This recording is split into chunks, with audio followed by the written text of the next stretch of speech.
Assalamualaikum warahmatullahi wabarakatuh. Bismillahirrahmanirrahim. Tabarakalladzi nazzala al-furqana ala 'abdihi liyakuna lil 'alamina nadhira. Allahumma shalli wa sallim ala sayyidina maulana Muhammadin wa ala alihi washabihi asma'in, amma ba'du.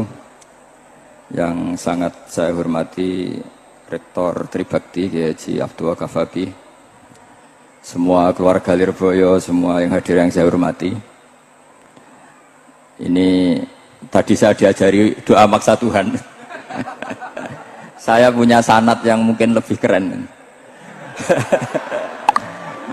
Jadi ada seorang Arabi berdoa di Raudhah, ya Allah, jika Engkau jadikan orang soleh, maka yang senang adalah kekasihmu. Jika Engkau menjadikan saya orang fasik, maka yang senang musuhmu, yaitu iblis. Tinggal jenengan mau nyenangkan kekasihmu apa musuhmu. Akhirnya ada hadis, ya sudah, soleh saja soleh. Doa kok gitu. Artinya kalau seseorang soleh yang suka siapa? Rasulullah. Rasulullah berstatus Habibullah. Ya Allah, kalau Engkau jadikan aku orang soleh yang suka kekasihmu, kalau aku jadi orang fasik yang suka musuhmu. Terserah jenengan mau menyenangkan musuhmu apa menyenangkan kekasihmu. Coba ampun, terserah jenengan. Tentu pilihannya Allah menyenangkan kekasih Allah. Itu saya ijazahkan ini. Semoga agak diterima. Covid. Jadi kalau di Ihya itu ada Kitabul Wujdi, ada yang baca Al-Wajdi. Tinggal zaman mondok ngarokati apa enggak tahu saya. Resiko mondok Lirboyo memang gitu, kata Mbah Mun itu harus semuanya diharokati. Tapi kata Mbah Mun, ini sarang, jangan harokati semua, jangan maknani semua. Kalau dalil di sini katanya kan apa itu, al ilmu saydun wal kitabatu qaiduhu. Jadi ilmu itu ibarat hewan liar, supaya enggak liar dicancang gitu. Tapi kata Mbah Mun, abok cancang kabeh ya ketekekan mati gitu. Jadi ini, nah saya ini kan dikatakan Gus Kafabi tadi cucu murid. Ini saya senang sekali karena memang saya jarang mau diundang pengajian umum. Karena diundang itu artinya kan makmur, diperintah. Sehingga ini sekaligus maklumat, yang nggak merasa mbah guru jangan ngundang saya, itu kualat nanti. Karena saya berkali-kali bilang hormat kiai itu wajib, tapi ngatur kiai itu haram. Jadi aturan mainnya jelas, hormat kiai itu wajib, seneng kiai wajib, tapi kalau ngatur kiai haram. Ngatur itu ya fatwa itu, fatwa ya. Begini, saya ini baru neliti, mungkin ini tahadus bin nikmat. Saya berkali-kali rembukan sama, termasuk diantaranya sama Profesor Quraish Shihab. Itu mau menjadikan manhajul Quran itu mudah. Di antara kitab yang saya pelajari serius itu kitab Syajaratul Ma'arif. Nanti sebagian tak tinggal di sini biar diajarkan Gus Rikza. Itu rencananya PSG Pusat Studi Qurannya Pak Quraish itu menerbitkan itu. Sementara ini sekarang di UI Universitas Islam Indonesia saya juga ngajar kitab itu. Kitab itu begitu mudah menjadikan Quran itu pegangan. Kalau di sini katanya mau dimilenialkan itu, milenial itu. Itu begini, misalnya begini, ini saya beri contoh. Jadi peristiwa-peristiwa khusus yang ada di Quran itu ditabwib secara umum. Jadi ini saya nanti tidak guyon supaya apa Gus Rikza agak kelihatan kalah, karena kalau guyon-guyonan itu menang saya. Saya ini orang Pantura. Saya misoh saja ada dalilnya. Karena memang dalam tarikh-tarikh itu gitu. Ini Muhammad ponakan kamu, kata orang-orang kafir. Saffaha ahlamana wasabba alihatana. Semoga gak ada yang menerjemah wasabba alihatana. Kitab itu mudah sekali. Misalnya begini, saya beri sekian contoh, mungkin 3-4. Babu nafil ibad bikullil bilad. Bab kalau seseorang itu harus manfaat di mana saja dia berdomisili.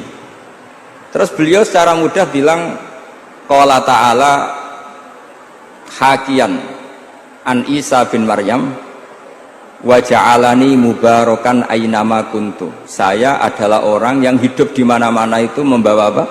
Berkah. Terus beliau memberi judul secara umum babu nafil ibad bikullil bilad, sehingga saya di Rembang, di Lirboyo atau di mana saja etikanya satu, harus bermanfaat. Setidaknya manfaat kalau ada orang ingin menang ya saya ngaku kalah lah.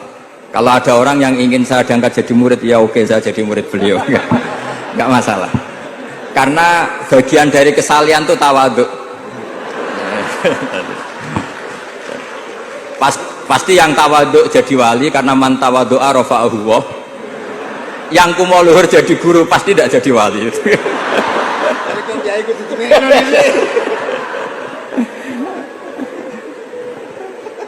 Terus ada bab yang sesuai dalam konteks Indonesia. Itu juga dibabkan umum, babu saddid dzara'i. Bab menutup pintu potensi-potensi yang enggak baik. Terus beliau mengutip qala ta'ala wala tasubbul ladzina yad'una min dunillahi fayasubbullaha adwam bighairi ilm. Jadi dulu para sahabat saking semangatnya berislam, itu saking semangatnya itu sering bilang jancuk lata, jancuk uzza. Jadi ini tidak jauh-jauh dari misah karena memang sudah dicap cangkem elek tadi. Terus mereka tanya, lalu kalau Tuhan saya jancuk, bahayanya jancuk juga Tuhan kamu? Akhirnya Allah bilang gini, Muhammad, umatmu kandhane aja misoi bro, korbane aku. Makanya terusannya ayat fayasubbuha adwam bil khairi. Dan itu oleh Syekh Izzuddin bin Abdissalam yang dikenal sebagai Sultanul Aulia itu dibabkan mudah sekali. Babu saddid dzara'i. Jadi kalau kamu ingin Allah tidak dipisoi, Islam tidak disakiti, kamu jangan menyakiti agama lain. Itu bagian dari mencintai Islam. Jangan kira kita hormat sama agama lain karena ikrar, tidak, itu bagian dari mencintai Islam. Terus mengutip sekian hadis, la yasubbur rajulu abahu. Sebagian riwayat la yal'anur rajulu abahu. Ada yang baca layal ani, terserah lah. Kalau nahiyah layal an sapa rajulu, terserah itu apa khobar bimanal amri, apa bacanya layal an itu bisa dipasul masail nanti itu. Jangan sampai seseorang tuh misoi bapaknya. Kata para sahabat, wa kaifa yasubbur rajul abahu. Bagaimana mungkin seseorang misoi bapaknya sendiri? Terus kata Rasulullah, yasubbu abar rajuli fayasubbu abah. Wa yasubbu ummar rajuli fayasubbu ummah. Dia misoi bapaknya orang lain kemudian dibalas bapaknya dipisah. Ini penting saya utarakan. Jadi mudah sekali. Terus dibabkan di bab umum itu babu saddid dzara'i. Sehingga peristiwa yang khususiyah ini menjadi bisa ditarik kesimpulan secara umum, dan Quran maupun hadis mengawal kita ila yaumil kiamah. Karena kita ada kehilangan stok untuk memaknai Quran dan hadis dengan cara yang diajarkan Syekh Izzuddin bin Abdissalam yang kita kenal, beliau termasuk Sultanul Ulama. Contoh ketiga ini yang paling penting dan itu saya sering utarakan. Beliau bikin judul la yutrakul haqqu li ajlil batil. Kebenaran tidak boleh ditinggalkan hanya karena banyak kebatilan. Uniknya apa? Beliau pakai dalil, saya yakin seorang Dr. Riza pun nggak terlintas kalau itu ada. Meskipun bikin rumus istihad tadi yang nggak ada kembarannya tadi. Karena ulama yang waras ya nggak ingin ngembari rumus seperti itu. Memang nggak perlu dikembarin, apalagi dosen-dosen tribakti itu nggak suka. Ini padune ra kuat gaji kan gitu. Itu kan dalih ya, dalih supaya ngirit ya. Wes mulang gak arep-arep gaji barokah gitu. Itu mesti kong kali kong sama bendara ya. Yayasan. Karo yayasan itu. Itu ada judul la yutrakul haqqu li ajlil batil. Itu uniknya beliau hanya dalil inna sofa wal marwata min sya'airillah faman hajjal baita wa atamara fala junaha alaihi ayyat tawafa bihima. Sofa dan Marwah itu hakikatnya adalah min syairillah, termasuk syiar-syiarnya Allah. Maka siapa yang haji maupun umroh nggak apa-apa. Allah dalam bahasakan itu nggak apa-apa. Fala junah nggak apa-apa. Terus saja tawaf di situ. Memang dalam bahasa Quran nggak bahasa sa'i tapi pakai bahasa tawaf, ayat tawafa bihima. Kata Sayyidina bin Abdissalam, di sofa ini ada Isab nama berhala, di Marwah ada Nailah juga nama berhala. Yang orang-orang jahiliyah dulu ini menyembah dua berhala ini. Karena ada berhala mereka merasa risih kalau ibadah ritual tauhid di situ. Tapi kata Allah, teruskan saja kamu tawaf di situ atau sa'i di situ. Artinya apa? Kebenaran tetap diperintahkan meskipun ada kebatilan. Jadi gampang sekali. Terus beliau bikin judul la yutrakul haqqu li ajlil batil. Barang hak itu tidak boleh ditinggalkan karena barang batil. Saya di mana-mana kalau boleh dikatakan fatwa. Kalau ada orang mati karena narkoba atau karena mendem atau karena koplo atau karena apa oplosan, itu kita sebagai kiai datang saja. Tapi tidak harus kiai yang top-top kayak Gus Rizal, salah satu kiai datang. Karena sekali kita tidak datang, mereka akan menciptakan tradisi baru dalam penguburan. Kiai ratekong, soleh-soleh ratekong, dipendem ala mereka. Didekno ambek diminumi arak. Sehingga kita datang ini karena apa? Sebetulnya demi melaksanakan syariat Islam, memperlakukan janazatu muslim. Kita kelola secara Islam. Meskipun mangkel, kita mangkel, wong mati kok oplosan. Mati-mati pas sujud kan keren. Atau mati karena gaji terlambat kan keren. Ini mati kok. Atau mati karena miskin telat apa? Gaji kan keren, tirakat lah, qanaah. Nah. Betul, ini mas-mas kalau yang mencintai bapak ada kesampaian, syahid cinta itu juga syahid. Asal tidak pernah lihat, tidak pernah SMS. Ngempet tok itu kalau mati itu syahid. Tapi syaratnya nggak ngelihat, nggak nge-SMS, nggak WA. Pokoknya seperti itu. Nah, ini penting saya utarakan. Saya pernah diundang salah satu acara akad nikah.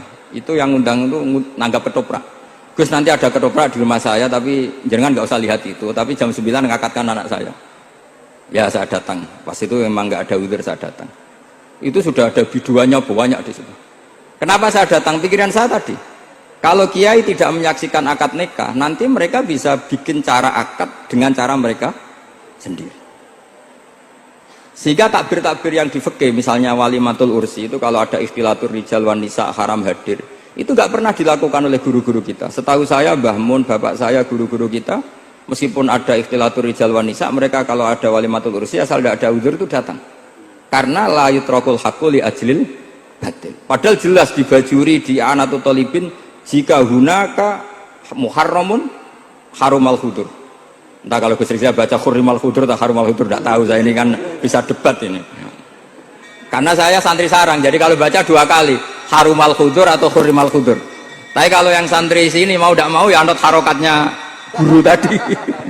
Resikonya nurut itu harus ikut haruma apa hurrima. Kalau saya karena enggak dimaknani, jadi ya bingung. Maksudnya bingung milih, saking banyaknya ilmu. Bukan bingung karena goblok, bukan.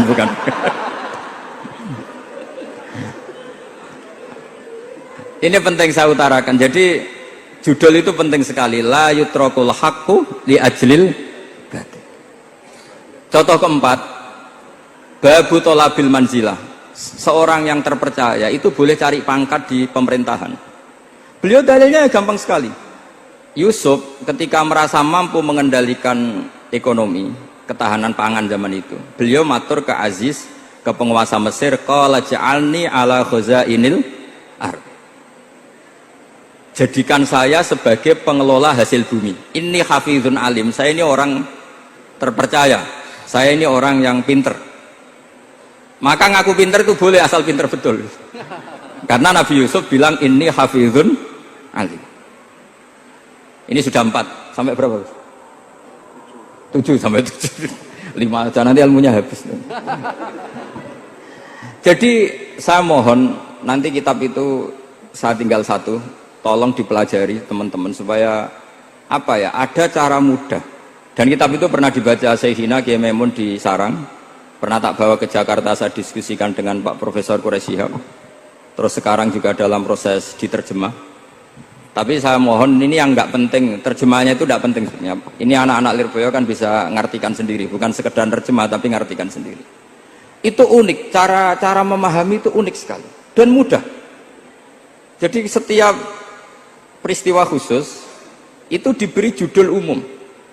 Nah barokahnya judul umum ini, Quran itu menjadi ngawal kita ila yaumil qiyamah.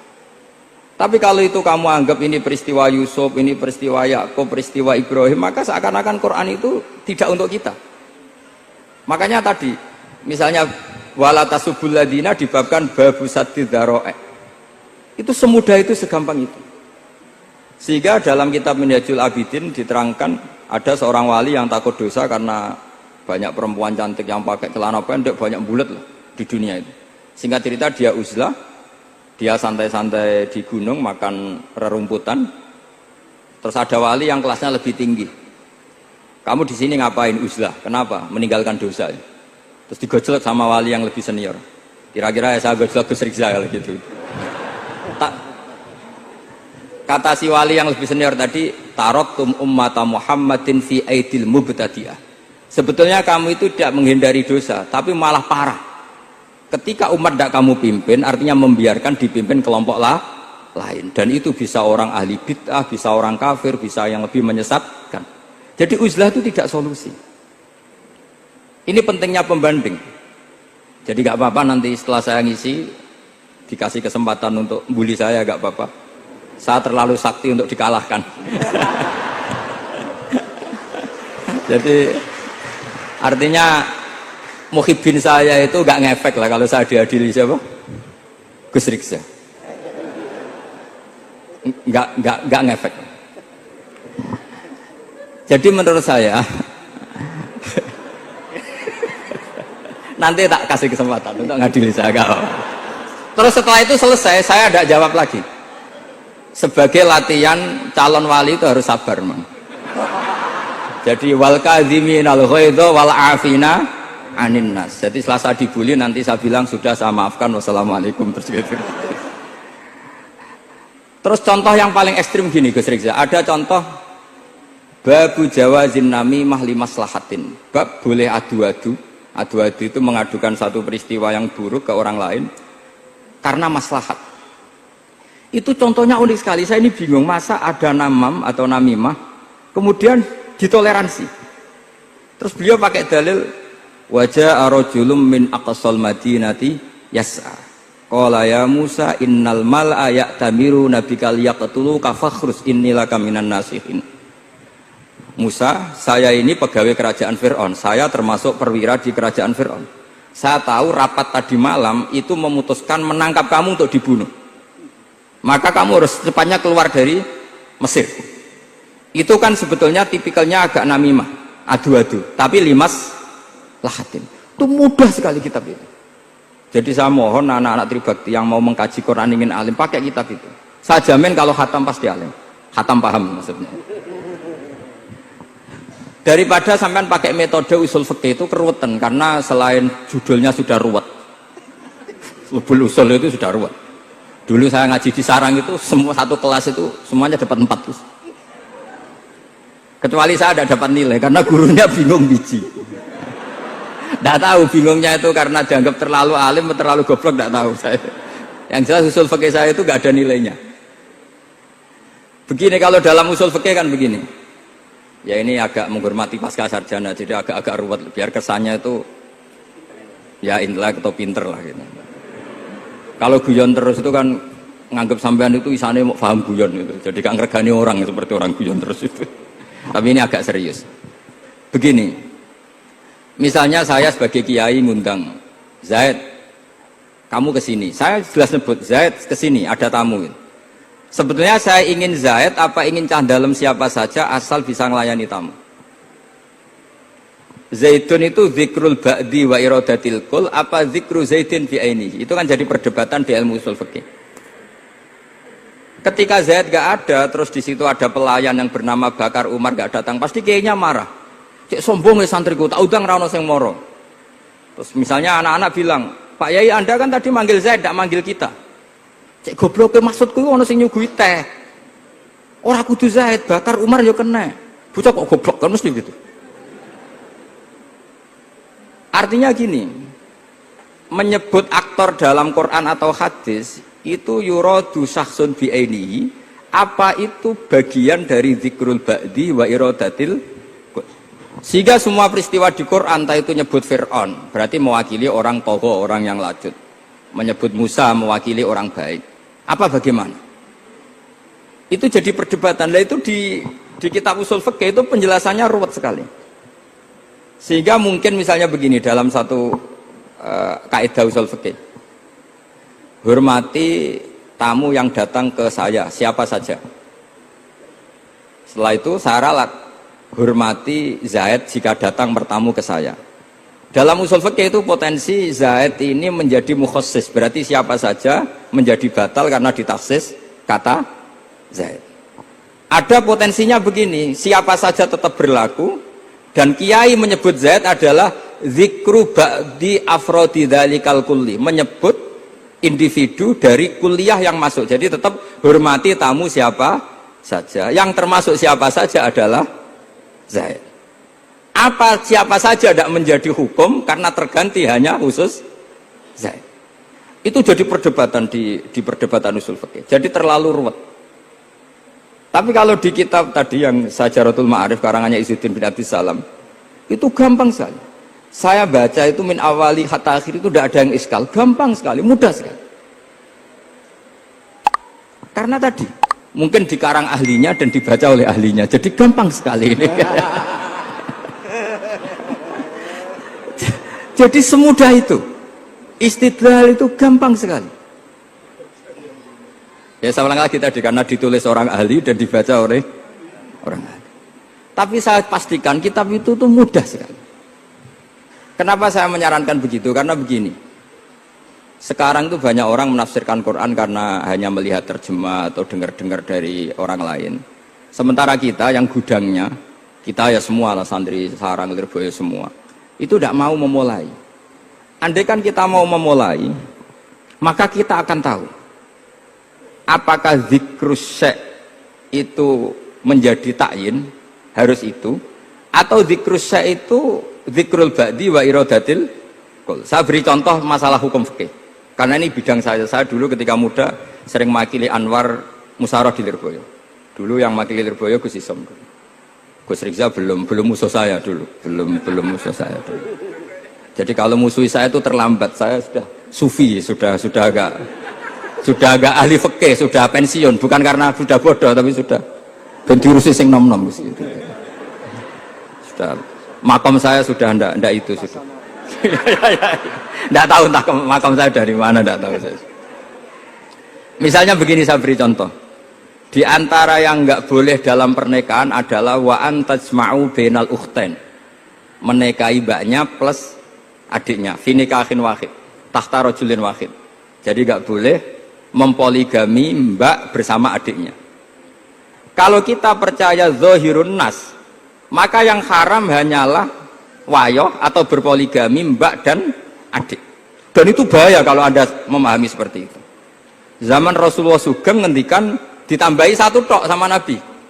Wala benal mar'ati wa ammatiha wala benal mar'ati wa kholatiha. Itu kalau orang Jawa kan satu, karena bulik dan bude orang Jawa itu sama, dari bapak ya bulik, dari ibu juga bulik. Tapi kalau orang Arab bilang min jatil ab disebut ammah, min jatil dikatakan kholah. Nabi zaman Sugeng itu hanya nambah itu tok.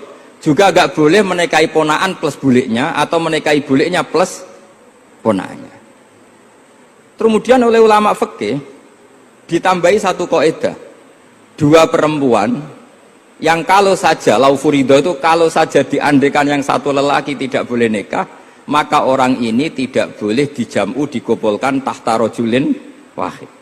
Berarti memasukkan siapa saja, mbah dan cucunya, perempuan dan buliknya, perempuan dan saudaranya. Nah, artinya gini, andekan yang disebut Quran itu menjadi itu saja hukumnya, maka yang haram poligami hanya mengumpulkan mbak dan adiknya, karena Quran hanya bilang wa antajma'u bainal ukhtain. Tapi tentu itu kebodohan. Mesti gak tahu ngaji usul fikih. Kitab yang pantangannya orang banyak, ya pantangannya gurunya bareng. Jadi itu bukan pantangan muridnya saja, ya pantangan gurunya bareng. Akhirnya apa? Itu kita analisis bahwa ini mimbabi dzikril ba'di wa iradatil qul.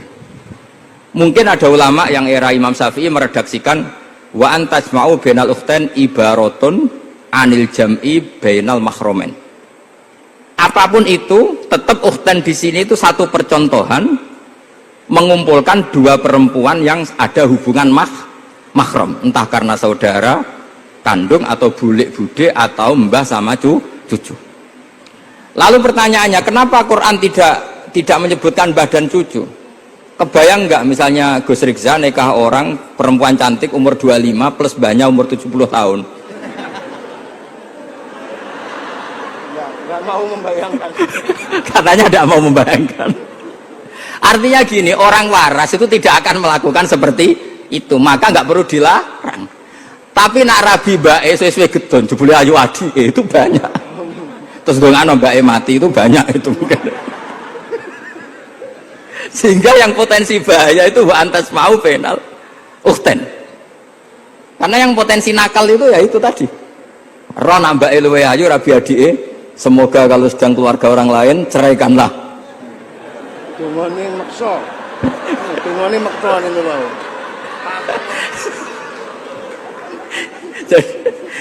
Jadi ini penting saya utarakan. Jadi ini serius tapi saya tetap rileks. Jadi mohon dipelajari lah usul fikih. Kalau usul fikih Anda kesulitan, pelajari saja kitab Syajaratul apa? Ma'arif. Nanti kitabnya saya titipkan siapa saja Pak. Insya Allah sampai ke kursi saya. Apa kitab Syajaratul Ma'arif. Itu menurut saya kitab terbaik dalam mempermudah memahami Quran. Ya modelnya begitu. Misalnya tadi Babu nafil ibad bikulil bilad. Bab seorang hamba sebaiknya di mana saja bermanfaat. Terus cerita tentang Nabi Isa, wa ja'alani mubarakan aina ma kuntu. Saya masih ingat baca kitab supaya Pondok Lirboyo bangga bahwa cucu muridnya alim alama. Jadi ini bagian dari itu. Wong putu muridnya we alim, bangunnya murid Lirboyo ora alim, wong putune we alim kan gitu. Jadi kalau sama ndak alim dosa gede.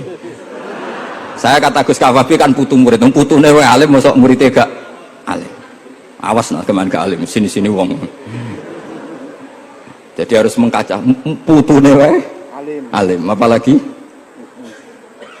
anaknya pas. Apalagi anaknya pas.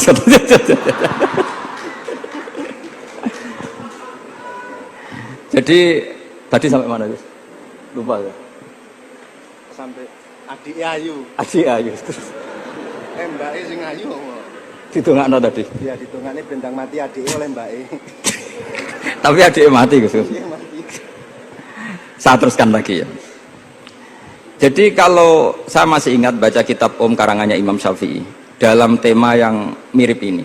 Ketika beliau ditanya, boleh ndak seorang lelaki uzubah tidak nikah? Waqat qala Rasulullah sallallahu alaihi wasallam andika sunnati faman rohiba an sunnati falaysa minni. Itu kata Imam Syafi'i. Ya kalau dia tidak nikah karena benci sunnah Rasulullah itu buruk. Tapi kalau karena takdir dia tidak suka nikah atau gak payu rabi ya gak apa-apa. Terus Imam Syafi'i ditanya, apa dalilnya? Jawabnya Imam Syafi'i itu rileks sekali. Inna wa ta'ala dzakara abdan sholihan wa wasofa bi annahu hasur. Terus beliau baca ayat wa sayyidaw wa hasura wa nabiyyam minas sholihin. Allah itu menyebut sekian hambanya yang soleh. Dan di antara hambanya yang soleh itu berstatus hasur, orang yang tidak nikah. Artinya tidak nikah itu bukan mengganggu kesalehan. Maka uzubah itu halal. Semudah itu dulu orang memahami Quran. Kok sekarang jadi sulit itu salah gurunya apa salah muridnya? Jadi ini cobalah di apa ya, saya memang ingin supaya Pondok Lirboyo itu mudah sekali paham Quran. Saya ini termasuk heran ya, kenapa saya yang ngomong tafsir itu menurut saya biasa saja sama. Tapi saya kata orang banyak itu sudah mufassir. Kenapa saya ngomong biasa saja? Karena ya tadi dengan perangkat-perangkat ilmu kayak usul fikih, kayak fikih sendiri, termasuk kitab Syajarut, memang memahami Quran itu gampang. Wong kafir saja bisa paham dulu. Umar ketika paham Quran itu belum Pondok Lirboyo. Masih kafir. Enggak pernah jadi mustahik. Apalagi wakil rektor, enggak pernah. Tapi ketika adiknya Fatimah baca Quran, Toha ma anzalna alaikal qur'ana litashqa illa tazkiratan liman, itu dia faham dan menjadi masuk Islam. Itu coba fahamnya itu sama ngajinya dulu mana? Dulu fahamnya karena Quran itu muyassar, mudah. Pernah ada seorang ustadz yang mungkin kalau sekarang agak ekstrim lah. Sama ndak usah bilang cingkrang, ndak usah, pokoknya agak ekstrim ini. Kamu kok senengannya nuduh orang itu. Sampai saya kadang ketularan, saya ini orang baik gak suka nuduh orang gitu. Itu ada orang yang agak ekstrim itu, datang ke Harun ar-Rasyid. Ya Amirul Mukminin gitu. Inni nasihun laka famusaddidun alaika. Fala tajidanna alayya fi nafsika syai'an. Saya ini orang baik-baik, ingin nasihati jenengan, cuma saya agak kasar. Musaddid itu agak kasar. Dalam bahasa Arab musaddid siddah itu kasar. Kasar atau tegas, kasar lah. Dalam konteks ini maknanya kasar. Fala tajidanna alayya fi nafsika syai'an. Mohon jangan dimasukkan hati. Apa kata Harun Rasyid? Ngendikan itu mudah sekali dan itu sangat Qur'ani. Kata Harun ar-Rasyid, uskut ya ustad. Sebagian riwayat uskut ya jahil. Hei orang bodoh, kamu diam. Inna Allaha ta'ala ba'atha man huwa khairun minka ila man huwa syarrun minni. Wa ma'adzalika qala ta'ala faqula lahu qawlan layyina la'allahu yatadzakkaru aw yakhsha. Kamu diam hei ustad bodoh. Allah Ta'ala itu mengutus orang yang lebih baik ketimbang kamu, yaitu Nabi Musa, ke orang yang lebih buruk ketimbang saya, yaitu Fir'aun. Itu saja harus beretika. Faqula lahu qawlan layyinan. Kok kamu sama-sama muslim mau main kasar sama saya? Kitabnya mana? Kira-kira seperti itu. Akhirnya Ustadz tadi, ternyata jenengan lebih alim, betul sos. Semudah itu orang memahami Quran. Inna wa ta'ala qad ba'asa man huwa khairun minka ila man huwa syarrun minni. Fa inna wa ta'ala ba'asa Musa. Wa Musa tentu lebih mulia ketimbang Ustadz ini. Ila man huwa syarrun minni. Saelek-elek Harun Rasyid itu jelek Fir'aun. Musa yang Rasul yang orang sangat baik diutus ke orang yang sangat buruk yaitu Fir'aun, itu saja beretika faqula lahu qaulal layyin. Harus sopan. Jadi kayak apa? Saya bayangkan kayak apa bahagianya kita kalau melihat santri-santri ini memahami Quran seperti ini. Itu kan mudah, nggak perlu dokter, bisa juga perlu, bisa, maksudnya bisa, nggak perlu dapat honoris causa dari apa tadi? Profesor cangkem elek tadi. Profesor bidang cangkem elek. Jadi karena Quran itu dalil, kata Ibnu Abbas, Al-Quran dalil itu mudah ditaklukkan, dibawa kemana saja itu bisa. Nah ini yang terakhir, khasnya NU itu wasilah. Ini terakhir, nanti setelah ini selesai. Tapi saya mohon MC atau moderator atau siapa lah ngasih waktu Gus Rizal untuk bully saya, dan saya jamin tidak tak balas. Tidak tak balas, dan saya latihan legowo tadi, wal afina aninas. Sudah itu kata Rasulullah kan gitu, orang yang meninggalkan debat padahal dia benar, bana wau betan fi'abadil jannah. Jadi sudah saya ingin masuk surga lah, tidak usah repot-repot berdebat. Wasilah misalnya Gus Kafabi niru Mbah Makhros, atau Mbah Mun niru Mbah Karim niru Mbah Khalil Bangkalan sampai guru-gurunya. Karena zuriyatam ba'duha min ba'd. Saya juga alhamdulillah kemarin 3 bulan yang lalu, 4 bulan yang lalu, Pak Said itu nyari nasabnya di Kudus. Kebetulan beliau sudah dengar-dengar kalau saudaranya Mbah Sahal itu sepupunya Mbah saya, nyari-nyari, ketemu beliau senang sekali.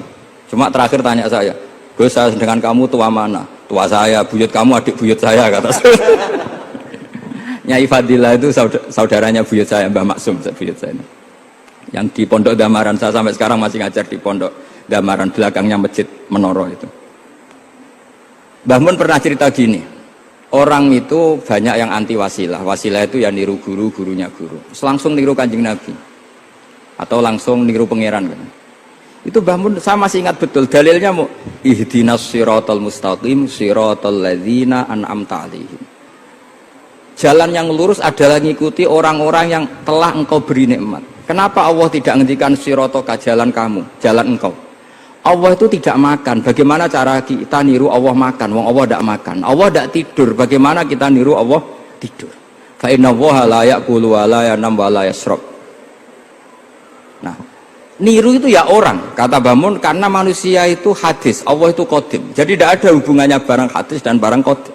Jika kalau ingin niru ya niru manusia. Manusia itu siapa? Ya tentu masternya Rasulullah.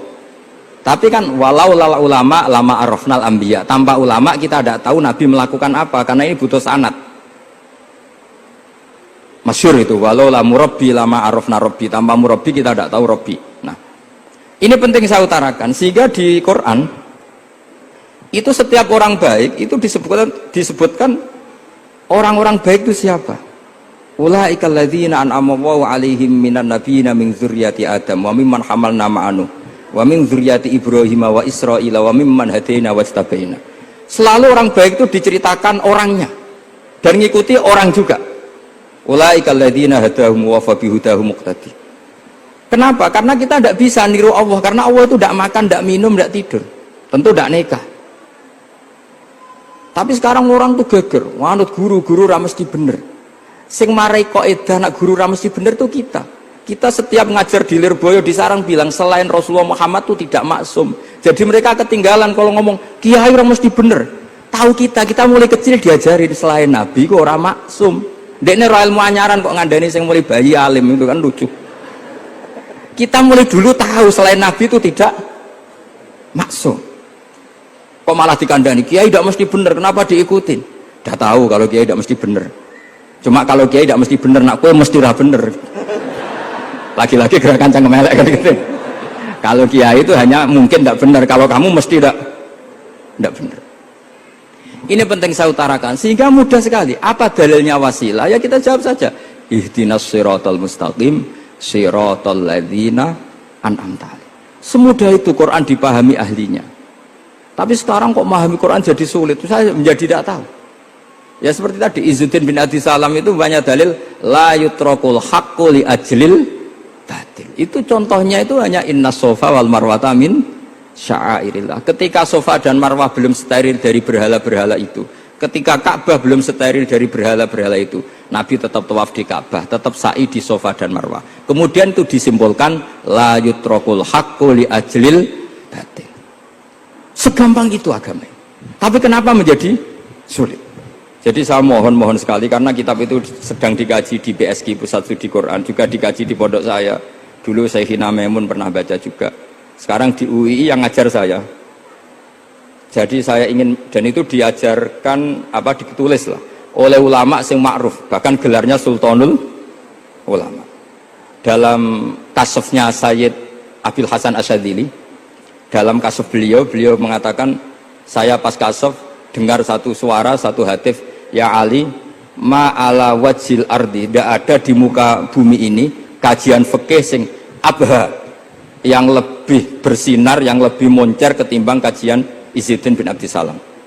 Dan tidak ada kajian ilmu hadis mengalahkan kajian Abdul Azim Al-Mundhiri yang ngarang At-Targhib itu. Era Sayyid siapa? Abil Hasan Asyadzili. Dan tidak ada kajian ilmu hakikat sing abha min majlisika.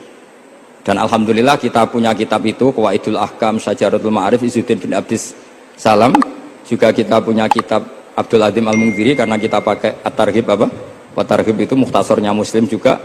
Dan tentu kita juga punya Abul Hasan Asyadzili karena kita rata-rata ngaji hikam, kita tahu hikam adalah muridnya Abdul Abbas Al-Mursi dan beliau adalah muridnya Abul Hasan Asyadzili.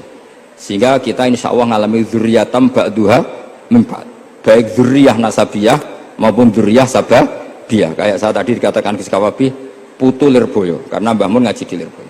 Dan saya bangga karena bisa bully jenengan semua, nak putune wae alim maupun meneh anake. Mun sepakat iki nak putune wae alim apa meneh anake pun. Assalamualaikum warahmatullahi wabarakatuh.